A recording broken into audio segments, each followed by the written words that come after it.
Well, hello everyone. Ogre27 Kane here today, and I want to do my top 10 most played games on my Nintendo Switch. So these games were calculated by in-game time and also ranked by the Nintendo Switch's internal clock itself. This was a little hard to calculate as some of these games are a little funny. On some of these games, if you go into sleep mode and you don't have the game shut down, they will continue to count towards the clock, which allows it to embellish a little bit.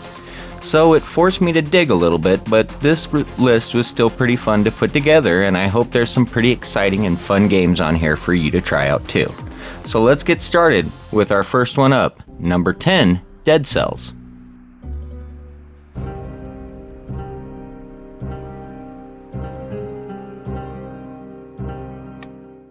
Well, clocking in just over 100 hours is this roguelike, immensely fun Metroidvania. Now, it's not a true Metroidvania, as the level and the world itself is really truly only explorable the first couple times through it. After that, it becomes more of just a typical repetitive roguelike, but it is a lot of fun. It has a ton of weapons, a ton of mechanics, and a ton of things to do. Not only that, the difference in all the pathways make it really interesting. You don't have to follow the same path every time through the game. So, if you want to tailor it to your experience, you're more than welcome to. The game has a ton of different options and a ton of different things to find. The game is a lot of fun, and like I said, I've got over 100 hours into it, so it's not like you can go wrong with this one. So one of the fun aspects of this game is how you upgrade. You collect these blue orbs in the world called cells, and they're essentially a currency you can spend in between levels. You can buy cosmetics, or you can upgrade your character and buy new weapons. It's totally up to you what you want to do with them. It kind of detaches itself from the world, so you don't really feel a reward for playing in the world, but it is fun to upgrade your character and find new stuff. So let's move on to the next one, our number 9, Hades.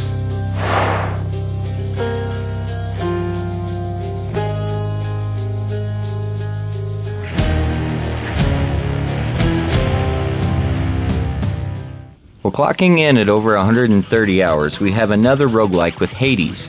In my opinion though, Hades is a little bit more fun than Dead Cells, and I enjoy the upgrade system and how everything works in it a little more. Having the top-down third-person perspective is not really my ideal choice, but it works well for the game, and to be honest, the game has such a perfect system of collision detection and everything else that fits well, that it doesn't really bother you in the end. Now, Hades has multiple forms of currency that you earn throughout the adventure, and it's even a little bit more repetitive than Dead Cells in my opinion, but that doesn't mean that Hades isn't extremely good with how it operates. Everything with the gameplay in Hades is top-notch. They tested everything thoroughly, and it doesn't even get updates like Dead Cells does. So, if you enjoy roguelikes, I highly recommend either of these games, as these are pretty much the top versions of their games in their genre. I guess the last piece I really need to mention about this game is the story. And that's really truly where this game shines. This game has probably the best story and the best way that it's ever been put together in a roguelike. So, highly recommended. Check this game out. Let's move on to number 8, Snowrunner. So clocking in just over 200 hours, this game is an absolute blast to me. Anytime I need to just put something in and get lost, it's this game. This game is not only one of my favorite games, but owning all of the DLC and doing everything in it, this game probably has some of the most content on the Nintendo Switch out of any game that I own or have seen. There is so much to do that you can literally get lost in this game for days, and even maxing out your character, you don't even barely scratch the surface on all of the mission types and everything to do. They continually upgrade this game with constant content and new patches, and I love the fact that the Switch version is not left behind. This game does lack a little bit compared to its bigger brothers on the PS5 and Xbox, but that doesn't mean it's not worth your time and worth your money. And if you really need a good truck sim, this is the best one to play on the Nintendo Switch.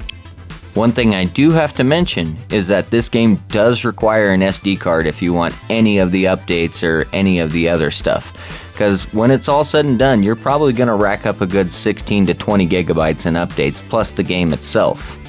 That's not really a bad thing in my opinion, because some games are much larger like the Assassin's Creed collections, but you do need to be aware of that because this game is pretty darn big. So, let's move on to the next game now. Our number 7, Mario Kart 8. Mario Kart 8!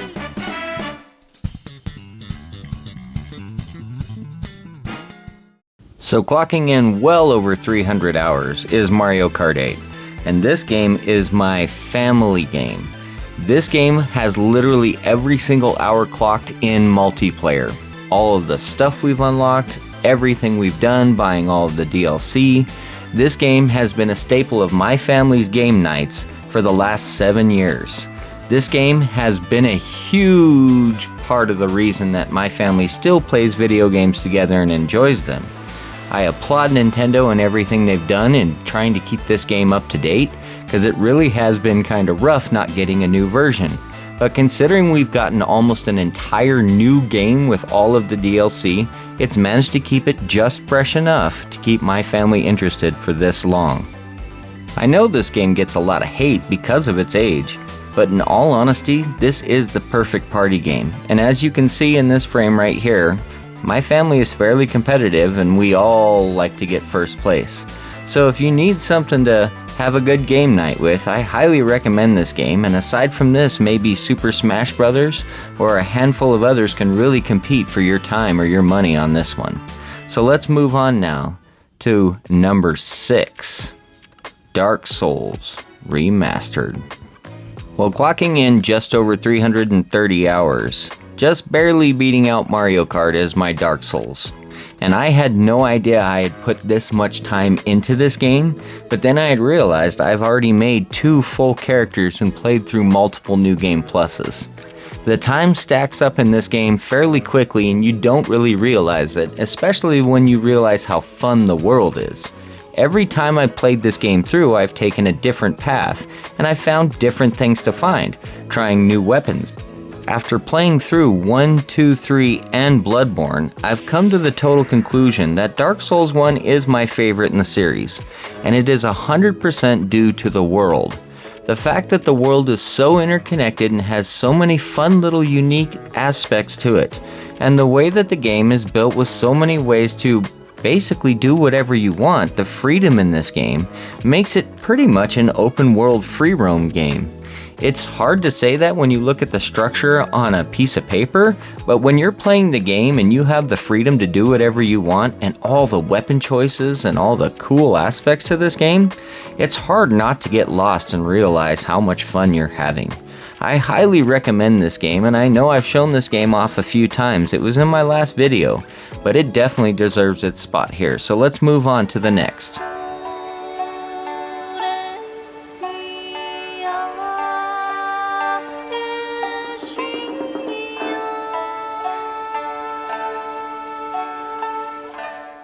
Well, here at our number 5 spot, we have Monster Hunter Rise, and I clocked in just over 350 hours. I've not played the Sunbreak DLC, and honestly, I think I kinda burned myself out playing through this so much. I have seen a lot of the cool, fun new aspects to Sunbreak, and I do plan on playing it.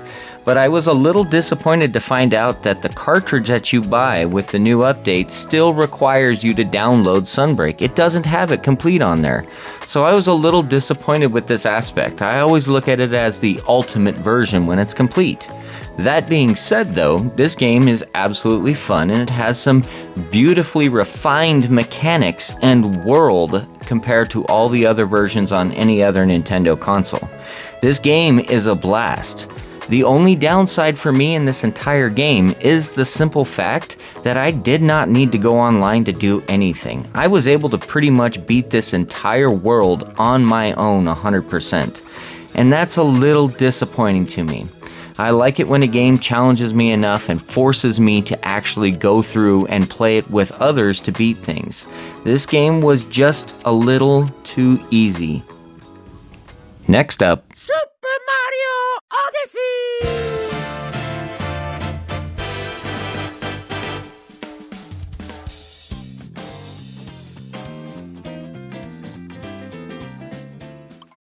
Well, this game was honestly the biggest surprise to me on this entire list.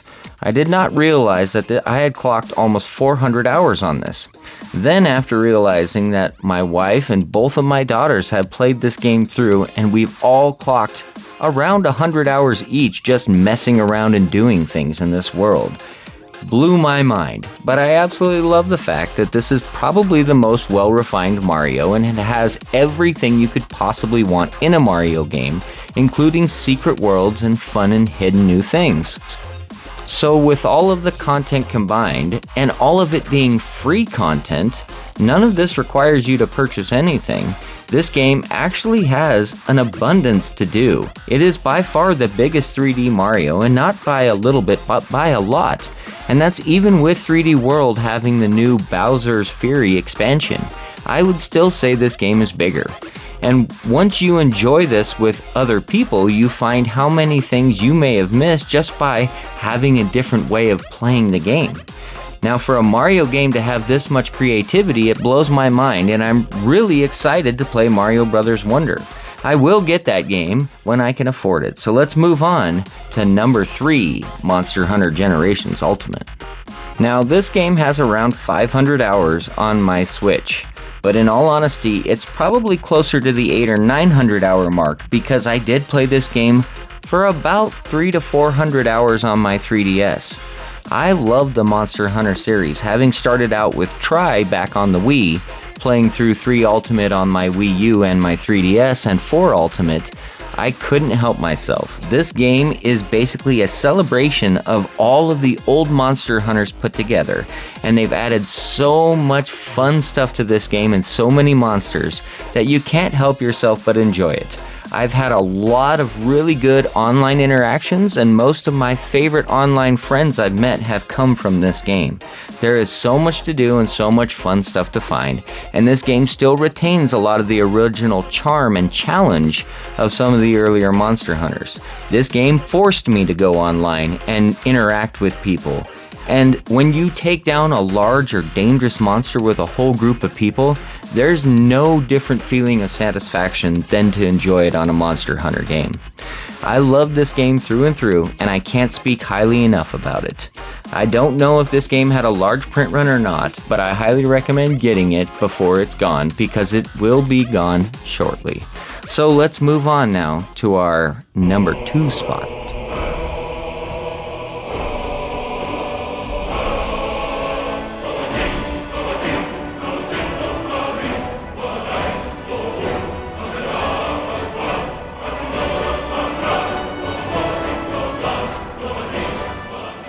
Well, clocking in just over 600 hours between me and my daughter Dovahkiin 16, I'm actually going to let her handle this one because she actually has more game time than I do. So tell us about your character, Dovahkiin. I'm a level 46 vampire and a master and leader of all the guilds in Skyrim. Nice. What do you like most about this game?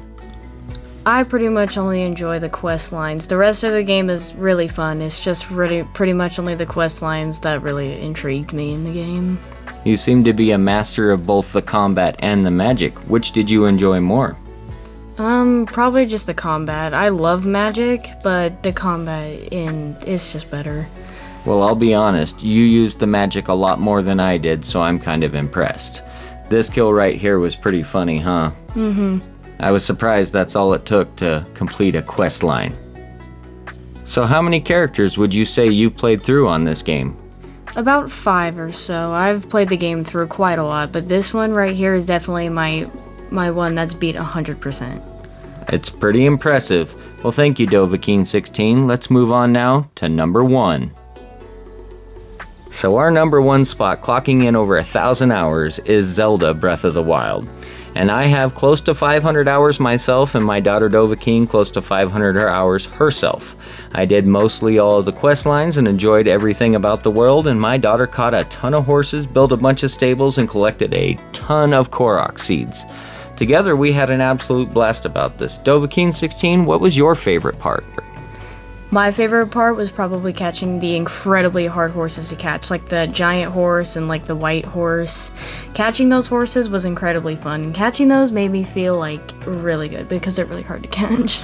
I must say, when we got Tears of the Kingdom and I found out I was able to transfer all of those horses over, it made it so much easier right off the bat. Thank you, Dovahkiin, for setting me up for success right off the bat.